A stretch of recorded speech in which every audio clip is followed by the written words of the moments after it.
Bonjour les amis, j'espère que vous allez bien. Aujourd'hui, on va faire un petit résumé sur le système tyrannique. C'est ce qu'on a marqué ici au tableau. Vous comportez-vous comme le système tyrannique. Comment fonctionne ce système tyrannique?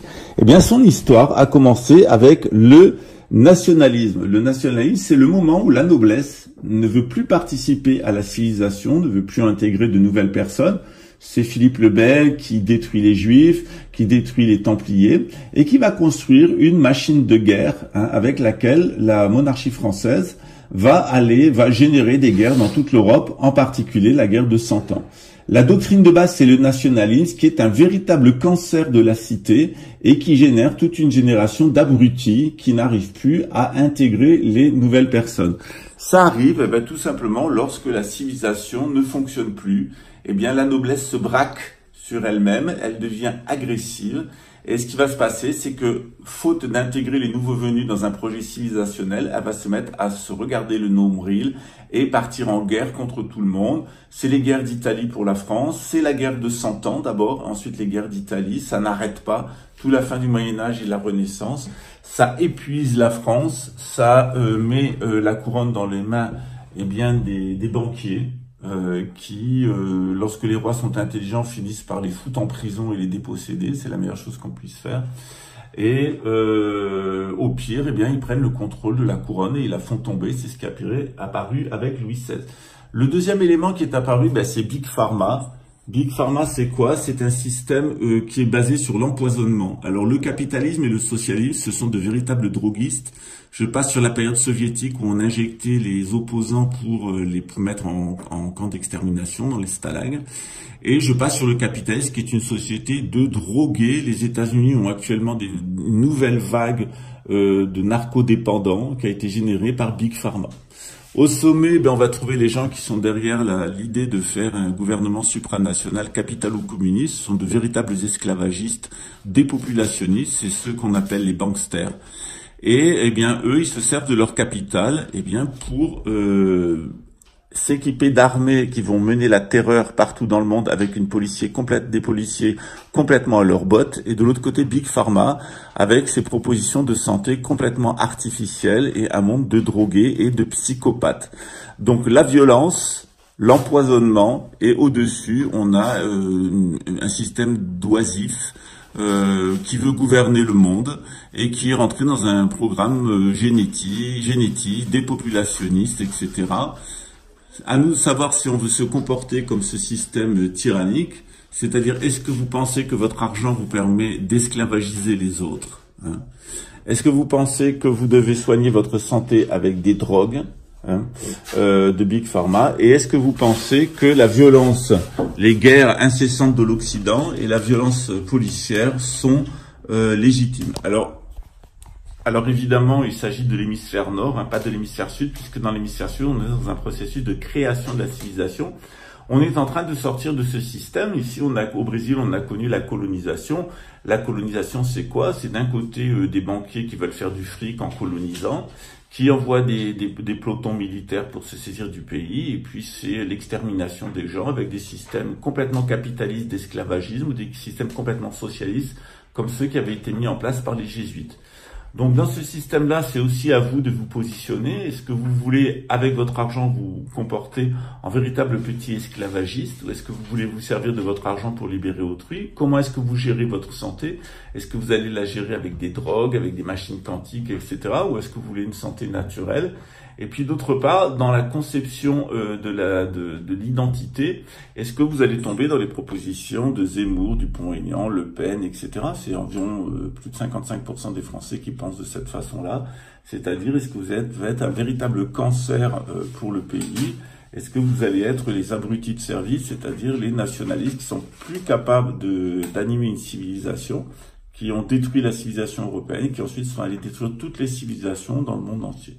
Grâce à Dieu, avec l'ère du Verseau dans le nord et l'ère du Lion dans le sud, on va avoir une culbute, c'est-à-dire que l'hémisphère nord va retourner à des valeurs traditionnelles, C'est ce qu'on appelle la venue des quatre grands, le Machar, le grand pape, le grand monarque et le Mahdi. Et puis dans l'hémisphère sud, on a une civilisation qui est en cours de constitution et qui petit à petit va se débarrasser de ses banquiers, de la violence militaire et policière, et puis de l'intoxication générale avec un programme d'écologie. Voilà. J'espère que ça vous a apporté des informations de base sur ce système. En tout cas, c'est à vous de vous positionner par rapport à ce système.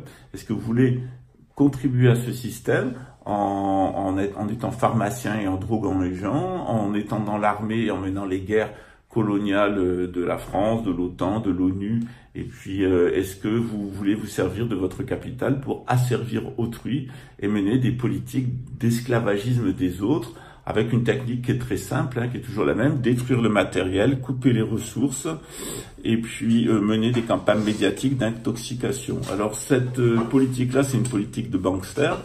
Elle va amener les banquiers de l'hémisphère nord à être pendus haut et court. Et puis quant aux personnes qui les imitent et qui viennent vers l'hémisphère sud, eh bien leur espérance de vie, elle est très courte.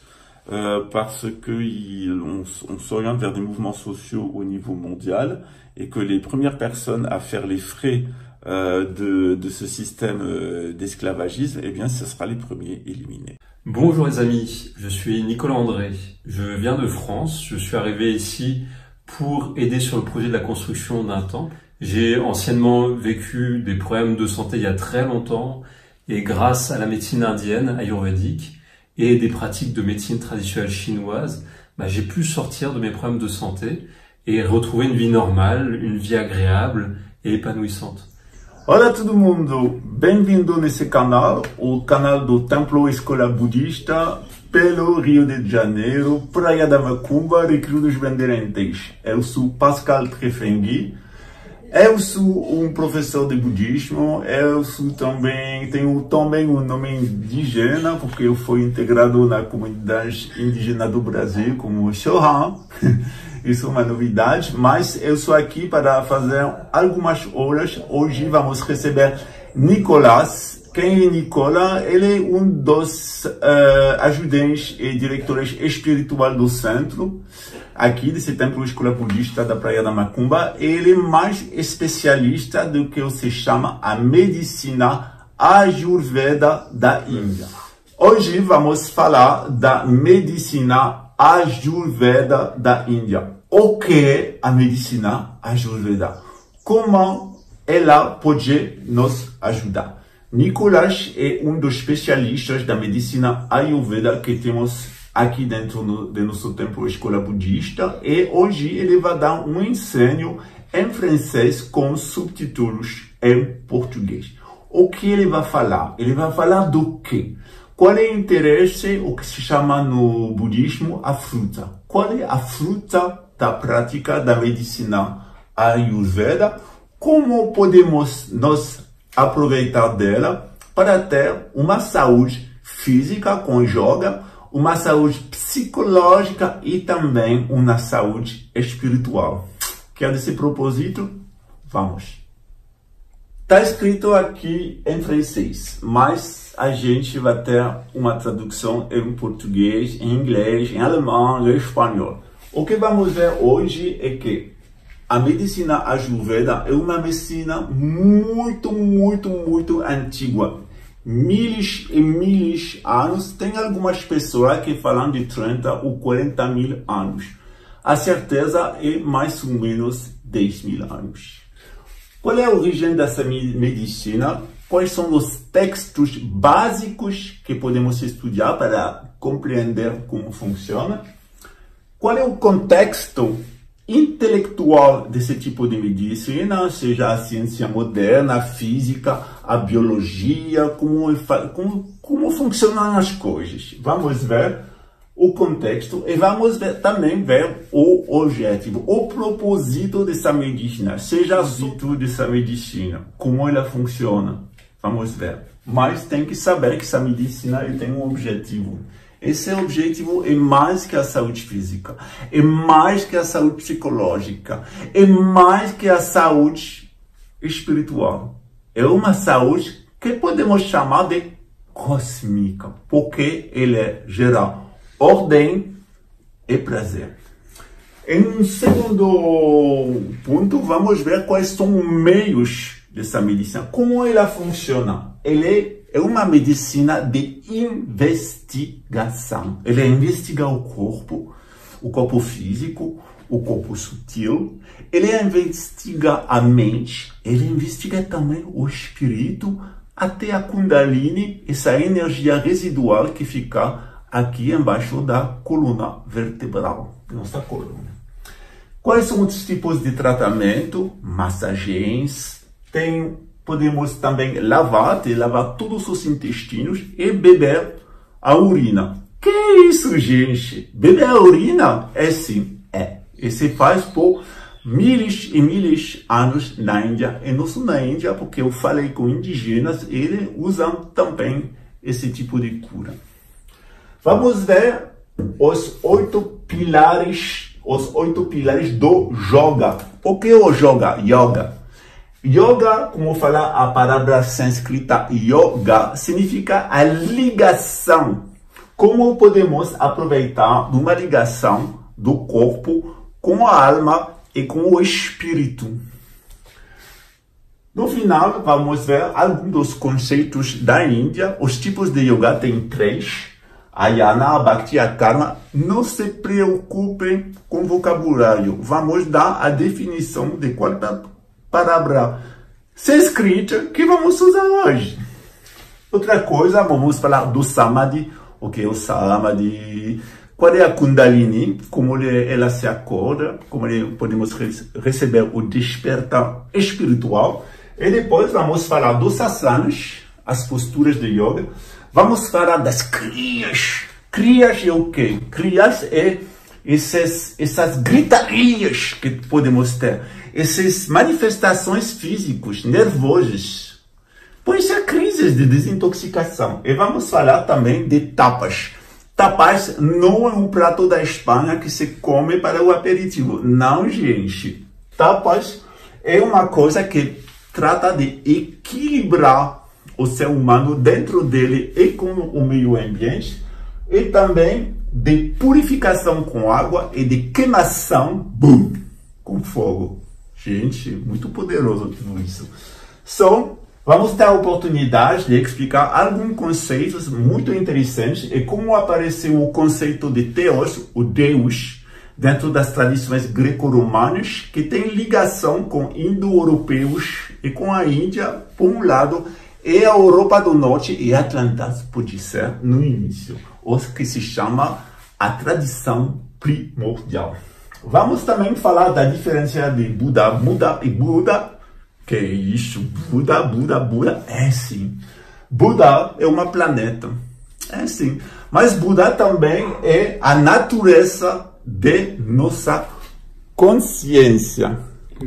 E também Buda é o ser totalmente acordado, realizado e libertado. Gente, vamos libertar nossa energia interna. Que delícia! Agora eu paro de falar.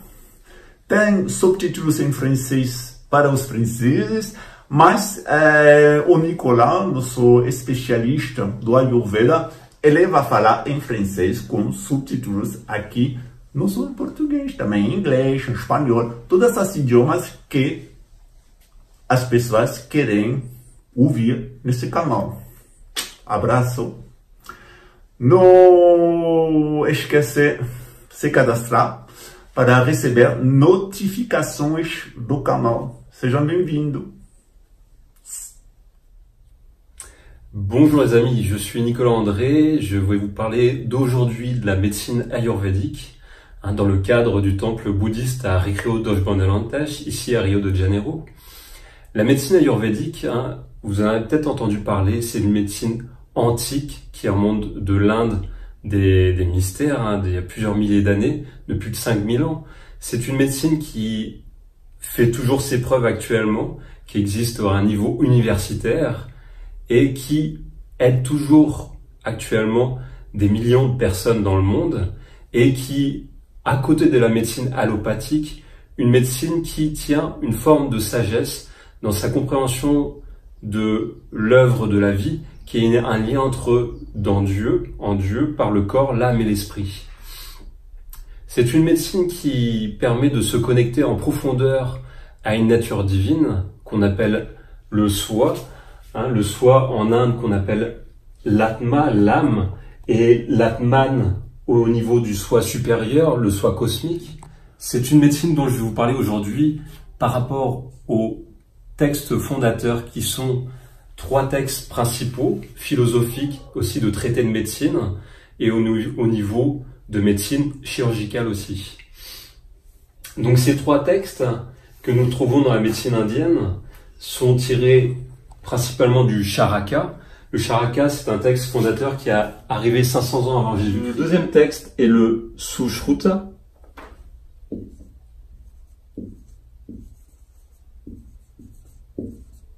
qu'on trouve à l'époque de 600 ans avant Jésus-Christ. Alors Nicolas, j'ai vu que sur le tableau, tu avais écrit qu'il y avait trois bases textuelles importantes qui sont le Charaku Samhita, c'est ça, le Sushuka Samhita et le Vog Bhatta, c'est ça? Donc je vais vous partager aujourd'hui ce point de vue de la médecine indienne qui m'a beaucoup aidé tout au long de ma vie jusqu'à maintenant. Et encore maintenant, je l'utilise pour initier les personnes qui souhaitent suivre un chemin autre que, on va dire, le système propose, un chemin plus traditionnel lié à la médecine orientale et extrême orientale. Donc aujourd'hui, je vais vous présenter la médecine ayurvédique indienne. Alors, qu'est-ce que ça veut dire ayurvédique? Ayurvédique, ça veut dire la connaissance de la vie.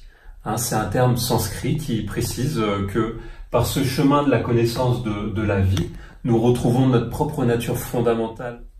À partir de ce chemin de connaissance de la vie de l'Ayurveda, c'est les textes fondateurs de l'Inde, de la science philosophique qui s'appelle les Védas. Ayur veut dire lumière, ou c'est l'inverse, Ayur vie et Veda lumière. Donc la lumière sur le chemin qui mène à la sagesse par la médecine, par un équilibrage entre le corps et l'esprit. C'est l'objectif de la médecine ayurvédique pour retrouver cette réalisation qu'on appelle le soi, l'atman, que vous voyez en Inde, en partant de l'atma, qui est l'âme qu'on a à intégrer pleinement, qui est en forme d'écartèlement après plusieurs, on va dire, renaissances d'un flux de conscience. Ça, c'est un point de vue bouddhiste. Après, il y a des termes indiens qui peuvent se mélanger à un moment aussi dans nos enseignements au temple, car nous devons. Alors, qu'est-ce que la médecine ayurvédique? Le terme Ayurveda, qui veut dire la connaissance de la vie, mène à un chemin de guérison. Guérison de quoi? Du plan mental, du plan physique, des émotions, pour retrouver cette pureté qu'on a au fond de nous-mêmes, qu'on a perdu en cours de route lors de renaissance d'une conscience, et pour retrouver cette atma, pour retourner au soi cosmique, l'atman. Donc ça, c'est la vision indienne, et au travers des textes fondateurs qui ont régi cette connaissance au fil des millénaires depuis plus de 5000 ans, avant Jésus-Christ et après Jésus-Christ, dans cette référence de cette vision chronologique du calendrier romain. En parlant du Charaka, qui est un texte fondateur philosophique, qui parle des traitements de la thérapeutique, du Sushruta, qui parle plus de la chirurgie, qui a été vécue 1000 ans après la création du Charaka, et une synthèse des deux, le Vagbhata, qui est un texte fondateur qui regroupe l'ensemble, qui fait une synthèse et qui donne ce point de vue de la médecine ayurvédique actuelle. Donc ces textes fondateurs, ils ont donné un contexte de la médecine traditionnelle indienne qui est la réintégration de l'âme dans son entièreté par l'alliance du corps et de l'esprit en équilibrant ces 3 pôles. On peut voir l'esprit plus au niveau du supérieur par rapport à l'âme qui est plus au niveau du cœur et le corps qu'on voit par rapport à sa base, son équilibre plus au niveau viscéral. Donc il y a des pratiques qui sont données dans la médecine ayurvédique qui sont comme le yoga que vous pouvez voir en Inde qui est dit yoga ici au Brésil. Et le yoga, il a 8 piliers fondateurs qui sont les 8 piliers de sciences traditionnelles qui permettent de mettre un lien entre le corps, l'âme et l'esprit. Donc je viendrai plus tard vous faire un autre live en parlant que de l'Ashtanga Yoga, car j'ai été initié par un gourou avec sa femme dans la tradition tantrique du l'Ashtanga Yoga, qui m'a permis actuellement en fait, de donner des enseignements au temple, en même temps aussi à l'extérieur du temple avant de venir ici au temple. Ok. Nicolas, ça veut dire que dans notre temple, il y a des personnes qui ne le savent pas. Donc le cadre, il est bouddhiste, mais comme le bouddhisme est apparu en Orient, on n'hésite pas à ramener d'autres enseignements orientaux et moyen-orientaux dans lequel le bouddhisme a sa part, qui est par exemple l'hindouisme, qui est né après le bouddhisme. Là, on est dans le cadre du brahmanisme et du védisme qui sont nés bien avant le bouddhisme. Mais il y a aussi l'islam qui a hérité de toutes ces traditions, notamment la médecine musulmane. Elle a hérité de cette médecine ayurvédique indienne avec son système de guna notamment. Je sais aussi que tu es un pratiquant de la médecine occidentale, que tu connais Paracels et la médecine spagyrique. Tu m'as un peu époustouflé, même souvent époustouflé par tes connaissances dans le sujet, notamment en matière d'alchimie. Là, tout compte fait, on est dans un des rameaux de la connaissance universelle, en réalité, qu'on trouve dans toutes les traditions. D'expérience, les personnes, elles se laissent un petit peu intimider par le vocabulaire sanskrit. Ah oui, Donc, je mettrai dessous les traductions pour que les personnes soient plus à l'aise. Mais est-ce que tu penses qu'il faut vraiment apprendre le vocabulaire sanskrit ou on peut essayer avec un vocabulaire occidental Alors, dans cette connaissance de l'alchimie traditionnelle qui est la spagyrie et aussi l'alchimie au niveau plus, on va dire, d'autres voies, qui s'appelle plus la voie royale, une voie de la réintégration de ce soi par des pratiques qu'on voit ici en Occident. En Inde, nous voyons cette réintégration du soi par des pratiques traditionnelles telles que l'Ashtanga Yoga que j'ai reçu de la lignée de mon gourou qui est de Krishnamacharya. C'est quoi l'Ashtanga Yoga? Alors l'Ashtanga Yoga, Ashtanga veut dire 8 piliers du yoga. Yoga, qu'est-ce que ça veut dire? La traduction littérale, c'est se relier à Dieu par le souffle. Le yoga, ce terme sanskrit a plusieurs sens. Vous pouvez, si vous faites vos recherches, vous trouverez plusieurs sens différents. Mais le tout, c'est, comme toute tradition, c'est se relier à Dieu par cette connaissance de soi. Et le yoga va proposer 8 piliers, donc je viendrai vous faire un live précisément sur ces 8 piliers, car aujourd'hui je vous parlerai peut-être juste que des 2 premiers, qui sont en lien avec les outils de guérison qui sont utilisés dans la médecine ayurvédique. Donc en alchimie traditionnelle, en Occident comme en Inde, c'est un système culturel avec des textes sacrés qui sont liés aux sages de la culture de l'environnement. Donc je veux dire, en Europe, nous avons nos sages et en Inde, ils ont leurs sages qui a créé des textes fondateurs, mais les structures à la base sont la gnose et restent la même. Alors, ces textes fondateurs ont donné des pratiques, des techniques. Dans cette passion que j'ai sur l'alchimie, je dirais, c'est quand nous sommes un thérapeute à mettre en pratique des techniques, le but ce n'est pas d'être dans la technique, mais c'est comme être un artiste, c'est utiliser la technique et de la faire rentrer en nous, qu'elle nous appartienne. Et l'artiste, quand il est dans sa création, il n'est plus à se poser de la question combien ça mesure. Non, il est dans ce qu'il fait. Et le but du thérapeute, par expérience, c'est d'y mettre tout son cœur et d'être vraiment à l'écoute en profondeur de l'autre en face, en prenant conscience que quand on aide l'autre, nous nous aidons nous-mêmes à réintégrer ce soi, cette connaissance spirituelle profonde. Donc, nous retrouvons dans les textes fondateurs, on parle des éléments principaux qui s'appellent les doshas. Les doshas, c'est quoi? Les doshas, on peut les voir sous 3 principes qui s'appellent sattva, rajas et tamas. Ces 3 principes. Sattva, c'est le principe supérieur que on cherche à atteindre dans la médecine ayurvédique. Qu'est-ce que ça veut dire sattva? On parle d'ailleurs de médecine sattvique, de réintégrer la clarté. Sattva, c'est l'élément le plus pur. Nicolas, pour ma part, j'ai étudié la médecine ayurvédique avec Deepak Chopra à travers ses enseignements, à travers ses livres. Je l'ai pratiqué pendant un certain nombre d'années, ça m'a enthousiasmé, mais je reconnais que tu es beaucoup plus compétent que moi sur ces sujets.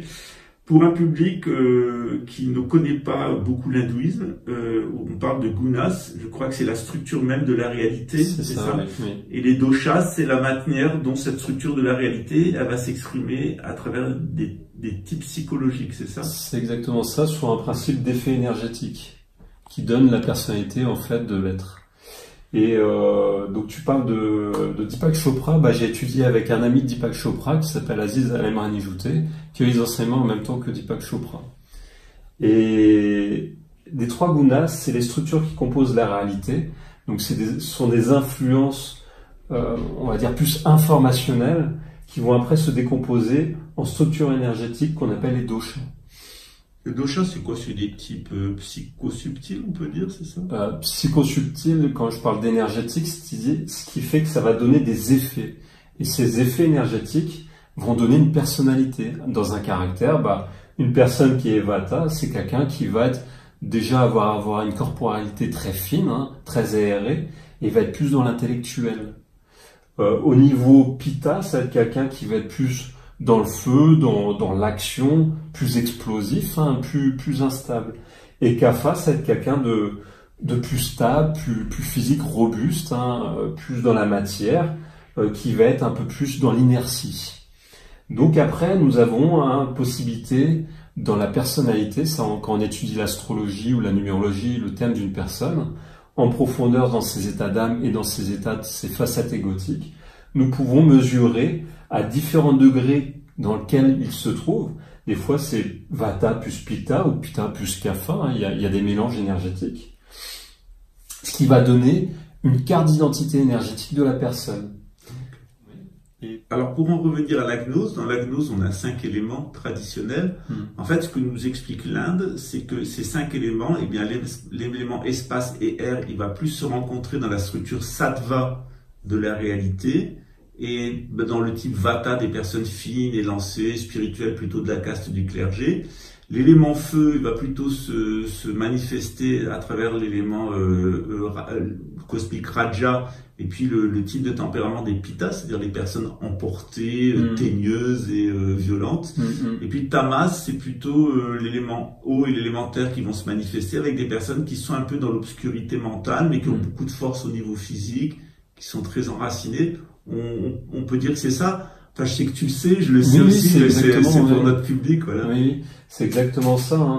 La nature Kapha qui sont liées à Tamas, Tamas représente quoi? C'est le côté obscur et lourd. C'est le froid, l'humide. Donc ça va se retrouver dans la densification.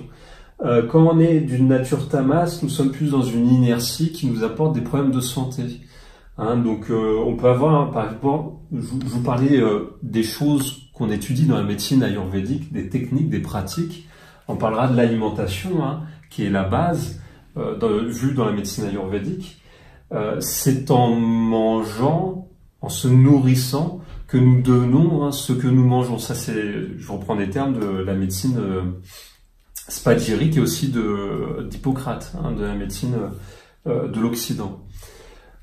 C'est vu aussi en Inde, quand on a une alimentation plus tamas et que nous sommes de nature kapha, nous sommes quelqu'un de très dans l'inertie, robuste, mais peut-être aussi quelqu'un qui a un problème pour être dans l'intellectualisation, qui est plutôt dans la force de travail, l'opératif. Ça veut dire qu'un mec qui est par exemple de tempérament kapha, il est plus dans l'obscurité mentale, moins pour les abstractions intellectuelles, il va bouffer des abats ou des choses que c'est un producteur par exemple, que quelqu'un de la noblesse qui est Raja ou quelqu'un qui est du clergé qui est Sattva, lui, il va avoir peu d'intérêt. C'est des gens qui, au Tibet notamment, on met dans l'estomac, on met les 5 organes principaux, on les cuit pour pouvoir les manger. Ah oui, voilà, pour renforcer cette nature matérielle des choses et l'équilibrer.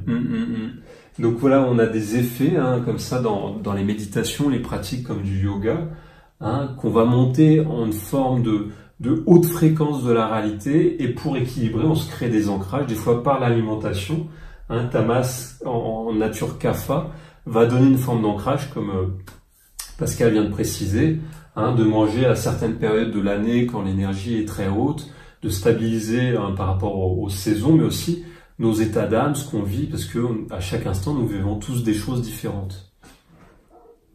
Nicolas, quand je viens de voir, tu fais comme toutes les personnes qui pratiquent l'Ayurveda, tu vas déterminer mon fameux dosha, tu vas savoir de quel type je suis, je me suis peut-être me sentir un peu gelé, ça se passe comment? À quoi ça sert? L'investigation qu'on utilise dans la médecine ayurvédique, c'est une carte de lecture qui est faite par rapport au dosha, oui exactement, pour voir la nature énergétique. Et ensuite, par cette carte, et la personne, ce qu'elle peut le vivre à l'instant même de ses problèmes de santé, que ce soit au niveau mental ou au niveau émotionnel ou au niveau physique, nous allons déterminer une cure. Et dans cette cure, rééquilibrer les paramètres. Par exemple, si on a des problèmes au niveau psychologique, on peut voir déjà au niveau alimentaire, c'est quoi l'alimentation? Est-ce qu'elle est intoxicante pour le corps, qui va créer un effet de toxine qui va empêcher d'avoir une émotion et une idée claire? Ou est-ce que par rapport à la nature de la personne, est-ce que elle a besoin peut-être de faire une certaine activité en plus de l'alimentation, ou d'étudier une partie d'elle-même qu'elle ne connaît pas, qu'on fait par l'étude psychologique transpersonnelle, comme je parlais de l'astrologie ou de la numérologie. En fait, ça contredit un peu la médecine occidentale qui considère que tout le monde a le même terrain. Et c'est-à-dire qu'il faut manger une quantité de protéines, une quantité de glucides, etc. On s'intéresse qu'à la quantité, c'est un rapport quantitatif. On s'intéresse pas trop de la qualité, savoir si c'est organique ou c'est chimique. Mais cette médecine ayurvédique qui est très ancienne, qui a plusieurs milliers d'années, eh bien, elle s'intéresse à la personne. Elle va pas s'intéresser à la maladie, à la quantité. C'est ce que je comprends bien. C'est qu'elle va s'intéresser au terrain de la personne, un peu comme disait Béchamp. Exactement, ouais. Exactement, ouais. Comme disait Béchamp, je t'ai coupé dans ta phrase, tu voulais finir peut-être. Non, vas-y. Ouais. Dans les études que j'ai fait de base en naturopathie, parce que j'ai fait des études de naturopathie hygiéniste avec un naturopathe français qui s'appelle Thierry Casasnovas. Donc c'est des enseignements que j'ai eus qui ont été très riches pour moi dans cette complémentaire de mes études du yoga traditionnel et qui m'ont donné tous les outils de base pour comprendre le système organique, avec toute la physiologie, les effets de feedback sur les organes. Et en même temps, j'étudiais la médecine chinoise et indienne pour comprendre au niveau énergétique et des plans de conscience par le yoga traditionnel des 8 piliers. Donc c'est une science très riche qu'on peut voir à un certain degré d'affiner son alimentation par rapport à une transformation de sa nature profonde. Car il est possible de se transformer par un accompagnement traditionnel avec un maître dans cette relation maître-disciple, mais aussi de personnes qui viennent simplement recevoir une cure pour évoluer dans sa vie de tous les jours, sur plusieurs années, plusieurs décennies, jusqu'à atteindre son plus haut degré d'évolution et se libérer de la matérialité vers une vie spirituelle profonde.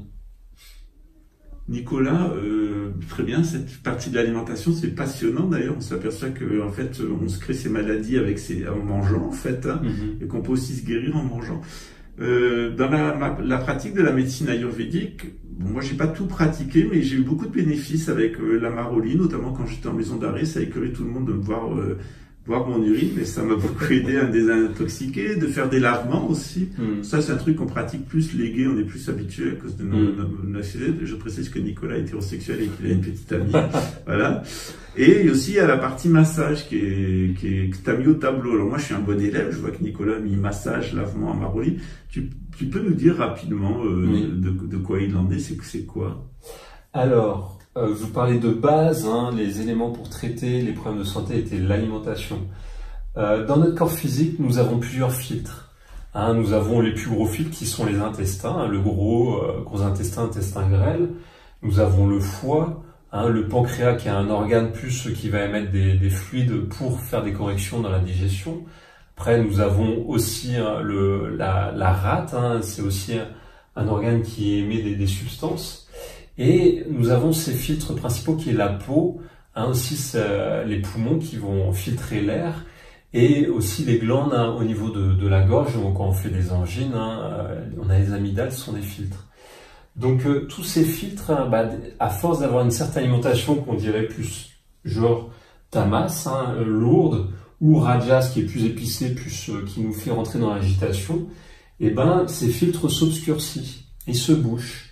Et si on n'a pas une hygiène correcte au fil des années, des décennies, nous commençons à créer en nous-mêmes en fait des maladies d'abord chronique, hein, ça revient régulièrement, puis après ça va être aigu, hein, et de ces maladies aiguës, on va arriver à un type de dégénérescence à un niveau même cellulaire qui va apporter des cancers ou des tumeurs. Ah, ça je peux le confirmer. Que pour être passé par un cancer du lymphome, un cancer général en réalité, en fait j'y ai survécu pour avoir eu une bonne alimentation et avoir une bonne hygiène de vie toute ma vie.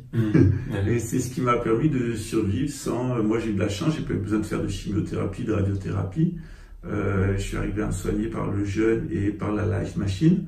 Mais je sais que il y a de l'intérêt pour ce genre de piste. Alors ça rapporte pas beaucoup d'argent, ça plaît pas beaucoup au système médico-industriel Big Pharma européen, mais en Inde, tout compte fait, c'est la médecine qu'on a toujours fait, y compris à la maison, c'est ça.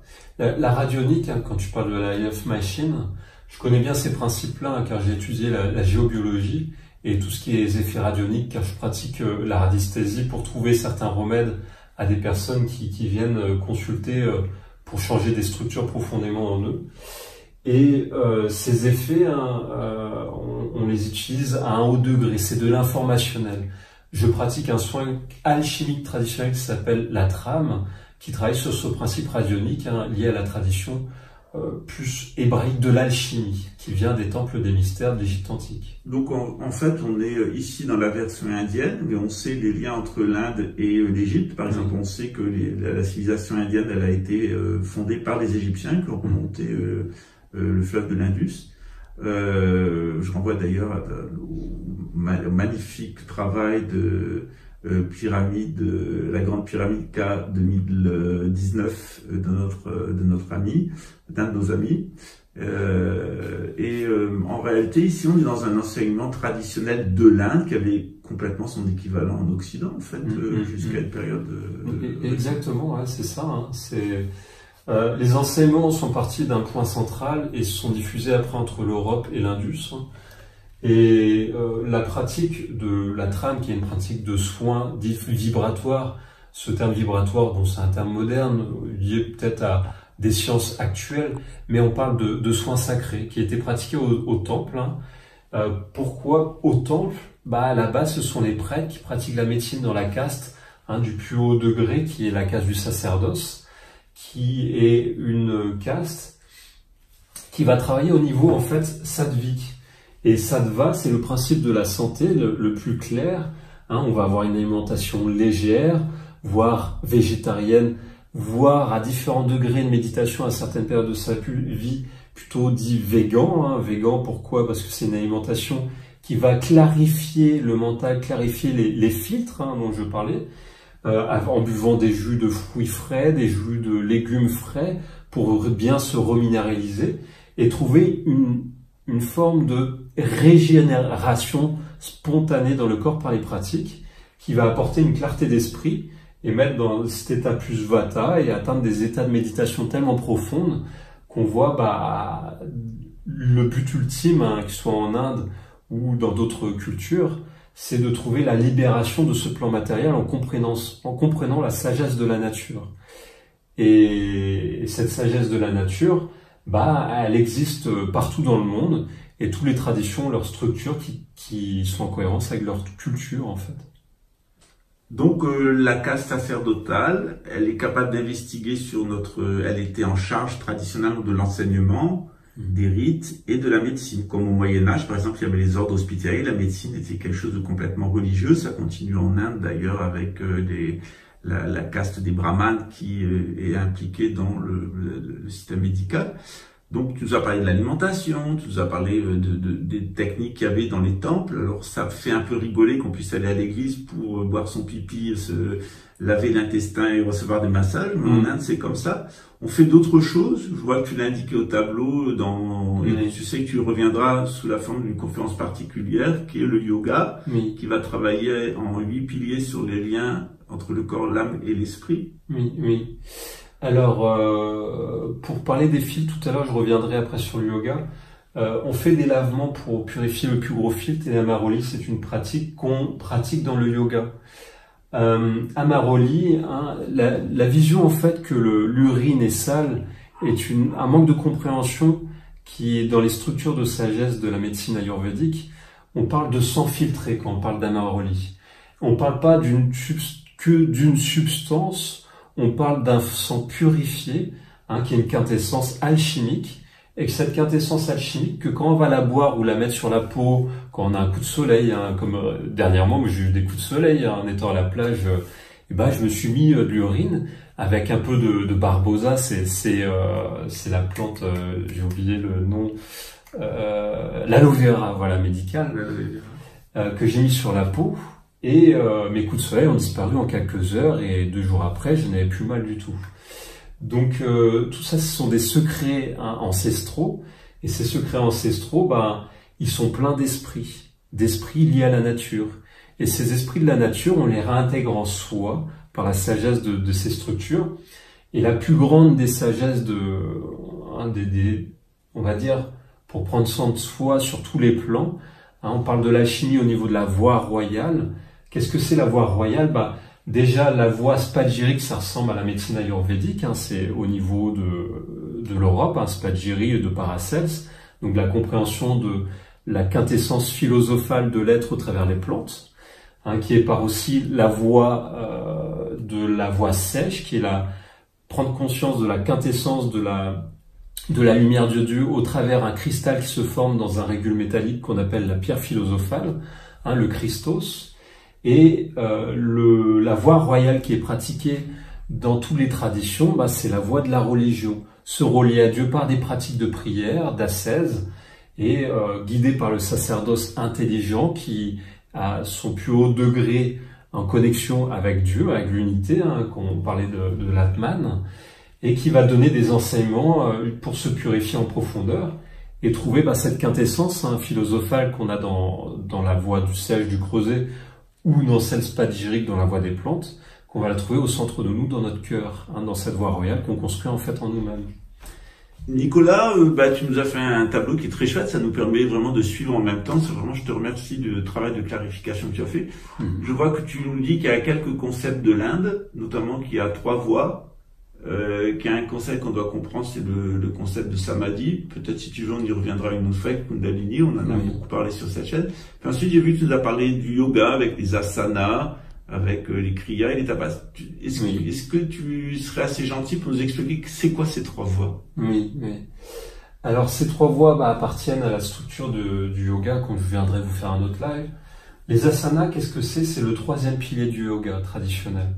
C'est les postures, hein, c'est un terme sanskrit pour dire posture. Posture de quoi? Des postures bien précises qui vont créer des flux de conscience montant et descendant dans le corps physique et qui vont structurer des canaux énergétiques qui peuvent un peu être obscurcis par notre hygiène de vie ou notre manque de connaissances et de réintégrer comme ça la lumière de Dieu au travers de notre corps pour se libérer de l'inconscience et de l'ignorance.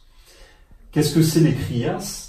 Les kriyas, c'est des formes de mémoire qu'on a en nous-mêmes, hein, qui sont une forme de violence qu'on doit brûler, hein, pour retrouver cette paix en soi, cette paix qu'on appelle, hein, la ahimsa dans le terme indien. Et ahimsa, c'est une voie de non-violence. Alors vous avez peut-être pu entendre parler de Gandhi, hein, il en parlait bien. Ok. En fait, les kriyas, la plupart d'entre nous qui pratiquons le yoga, on sait que par moment, par exemple, moi je me suis surpris en faisant des pratiques de yoga de prendre spontanément une posture que je ne connaissais pas et qui était liée avec un animal. C'est un truc que je trouvais extraordinaire dans le yoga, c'est qu'au début c'est quelque chose de contraint et puis après la posture de la charrue par exemple, elle va elle va de soi. Le salut au soleil, on s'aperçoit que c'est incroyable qu'on peut travailler sur le salut au soleil. En réalité, le yoga, c'est plus qu'une gymnastique, hein. C'est ce que tu indiquais sur le tableau. C'est vraiment C'est une science ancestrale qui vient d'être extraordinaire, hein. Et cette science ancestrale va purifier en nous les scories qu'on a dans l'âme, hein. Ces scories, si j'ai une image très simple, hein, si vous avez un diamant avec plusieurs facettes, il y a des saletés des fois sur des facettes, c'est les scories qu'on a dans l'âme. Et ces multiples facettes, on les étudie en faisant une étude soit psychologique, mais surtout ces facettes, on va les nettoyer en faisant des tapas. Et les tapas, bah, c'est ce troisième point, c'est les purifications, hein, pour retrouver une forme d'équilibrage à l'intérieur, hein, par une quémation, c'est-à-dire de brûler par ses efforts, hein, ces postures des fois qui remontent naturellement, hein, pour corriger des flux, sans réfléchir avec notre mental, d'être dans l'intuitif, hein, qui nous remet dans une intuition transcendante, bah, comme l'animal qui va manger une plante dans la nature pour se corriger quand il le sent. Alors je précise quand même que les tapas, ça n'a rien à voir avec l'Espagne et ça se prend pas en apéritif. C'est un terme qui fait référence à la purification, mais aussi à la quémation par le feu des impuretés, par l'eau c'est la purification, par le feu c'est la quémation. J'ai bien retenu ma leçon. Finalement, cette notion d'équilibrage, c'est un peu le type sattva, d'être équilibré. La quémation, c'est un peu le type le guna raja, on doit brûler et tout. Et puis le tamas, c'est vraiment le type qui a besoin le plus de se purifier, de se nettoyer avec de l'eau, avec des exercices physiques. C'est un peu ça l'idée. Alors, tamas, voilà, ça va être ça, c'est vraiment l'eau, elle a besoin de se purifier pour retrouver cette nature sattvique, hein, qui ramène au plus subtil. Mais par exemple, moi je suis sattva, ça veut dire que je dois me suicider ou... Non, il faut que tu reviennes un peu sur... J'ai atteint l'état de Bouddha, ça veut dire que je suis tamas, ça veut dire que il faut que j'aille faire une banque pour être le plus riche possible. En réalité, comme tout enseignement, il y a un côté un petit peu dangereux, un peu sulfureux, quoi, non? Ouais. Bah, il y a un côté où après on compose avec des structures subtiles et dans cette voie de la folle sagesse, dans le bouddhisme, ça peut donner des risques à prendre, hein, parce qu'on va bouger des structures en nous qui vont obligatoirement faire bouger des structures à l'extérieur. On va émettre des vibrations, des états d'être qui vont modifier la structure de réalité autour de nous. C'est une vision d'alchimiste où des fois il y a des alchimistes, ils ont fait disparaître leur laboratoire, hein, dans l'expérience, et puis autour du laboratoire le quartier, et puis des fois on n'a jamais retrouvé le tout, hein, que ce soit le laboratoire ou l'alchimiste. Donc c'est pour dire que cette nature Bouddha, hein, qu'on peut voir dans le bouddhisme, ou ce retour à l'intégration de l'Atman, hein, c'est vu dans toutes les structures traditionnelles, hein, au niveau de l'étude de la gnose. On peut comprendre cet ésotérisme à l'exotérisme de la tradition. Ouais, en fait, tu es en train de nous dire tout ce qui était caché depuis longtemps, et quand même à la fin des temps, tout est dévoilé, quoi. C'est-à-dire que maintenant, on n'a plus de prétexte pour pas se mettre au boulot. C'est un peu ça, quoi, l'idée. Voilà, on n'a plus d'excuses. Bon, eh bien, voilà. Alors, il y a quelques... Nicolas, sur ton merveilleux tableau magique, alors qui n'est pas encore disparu sous l'effet de l'alchimie, bien sûr, on est dans des propos symboliques, hein, on n'est pas dans des promesses de jeux vidéo. Je t'ai fait remarquer quand on a préparé ce cours, que quand tu parlais du concept d'Atman et du concept d'Atma, que dans le bouddhisme, on se rapproche, comme dans l'hindouisme, une très vieille structure sanscrite, une très très vieille langue ancienne, qui paraît une des langues primordiales, qu'on retrouve dans le mot indo-européen diwus, qui signifie les brillances qu'il y a dans le ciel. Voilà, il y a ces grandes brillances qui sont partout dans l'univers. Ça a donné le mot deus en latin, théos en grec. Et c'était intéressant pour moi qui suis bouddhiste, enfin musulman, bouddhiste dans le cadre de l'islam, de voir que toi qui es aussi bouddhiste et qui te réfère plus à l'hindouisme, il y a aussi cette espèce de concept. C'est Dieu en réalité, l'Atman, c'est quoi? L'Atma, on parle de l'âme, d'une particule. Hein, cette particule, hein, qu'on a au fond de nous-mêmes, qu'on doit réintégrer, bien restructurer, bien purifier. Pourquoi le vif? C'est pour intégrer ce soi cosmique, hein, qu'on parle d'Atman. Cet Atman, c'est comme un flux de conscience, hein, infini, qui est cette nature transcendante dans laquelle nous sommes divisés en étant dans cette vie matérielle de la Terre, qui est un plan dualiste, hein, où on vit des états de conscience qui nous mettent dans une forme d'extase ou à un niveau extatique. On peut reconnecter un peu des fois avec cet Atman. Donc des fois en regardant son amoureuse, on peut être yeux dans les yeux, on voit plus le temps qui passe. C'est une forme de reconnexion à cet Atman au travers l'Atma qui s'éveille dans cet amour. Et puis on le repère, c'est comme des formes de clignotement, hein. On y touche et puis on repart. Et puis à force de structurer sa vie spirituelle, nous arrivons à ralentir le clignotement et à trouver même dans ce labyrinthe infini une porte de sortie pour ne plus y revenir. Ok, c'est génial. Alors on a vu aussi en préparant ce cours que Bouddha c'est la planète Mercure, que Bouddha ça définit aussi dans l'hindouisme comme dans le bouddhisme la nature de notre conscience, comme elle est fondamentalement dans sa nature éveillée, et qu'un Bouddha c'est un être réalisé. Voilà. Donc on a tout un vocabulaire en réalité à apprendre, parce qu'on a oublié tout ça à cause du judéo-cartésianisme. Tu nous aides je sais que tu as toute une série de cours et de conférences que tu as prévues. Évidemment, t'as pas tout dit aujourd'hui. Non, c'est qu'un aperçu. Ah, le petit coquin. Donc c'est encore ésotérique, c'est-à-dire c'est pas que c'est compliqué, mais c'est que tu nous caches encore des choses et tu vas nous les révéler. Petit à petit, pour que ça soit pédagogique. Bon, écoute Nicolas, on te remercie. Évidemment, ce cours, cette présentation, elle se veut pas complète, c'est impossible, mais c'est pour donner envie en réalité. C'est de mettre le pied à l'étrier, et puis chacun ira à la destination avec son cheval, son fidèle compagnon, on va dire, le corps. Écoute, Nicolas, je te remercie beaucoup. On te retrouve très bientôt pour la suite, et puis pour les personnes qui sont intéressées, on va vous mettre le contact de Nicolas en dessous. Nicolas, il est, je vais vous le dire face caméra, ça sera peut-être mieux. Voilà, c'est mieux face caméra. Donc au temple, on a plusieurs sensibilités. Nicolas, c'est quelqu'un qui est, j'ai le dit à sa place, parce que je le connais bien, c'est un ami, il est un peu timide. J'ai très confiance en Nicolas, c'est quelqu'un que j'aime beaucoup et pour qui j'ai le plus grand respect. Nicolas, je sais qu'il est très attaché à la tradition chrétienne, mais comme beaucoup de chrétiens, il a fait un parcours vers l'hindouisme. C'est généralement le parcours le plus facile pour les occidentaux, c'est d'aller vers l'hindouisme, vers la tradition indo-européenne pour comprendre notre source, parce que les Védas, ils ont été aussi la source de toutes les traditions qu'on dit païennes en Occident, mais dont on retrouve la structure dans les Védas, et cette religion de l'Inde, tout ça étant lié évidemment à l'Égypte, et puis ce qu'il y avait avant l'Égypte, la période antédiluvienne. Écoute Nicolas, merci. Moi en tout cas, ça m'a fait une bonne révision. Merci Pascal. Ça me fait vraiment une super bonne révision. C'est toujours agréable d'écouter tes conférences. Je vous invite à voir ce qu'a fait Nicolas.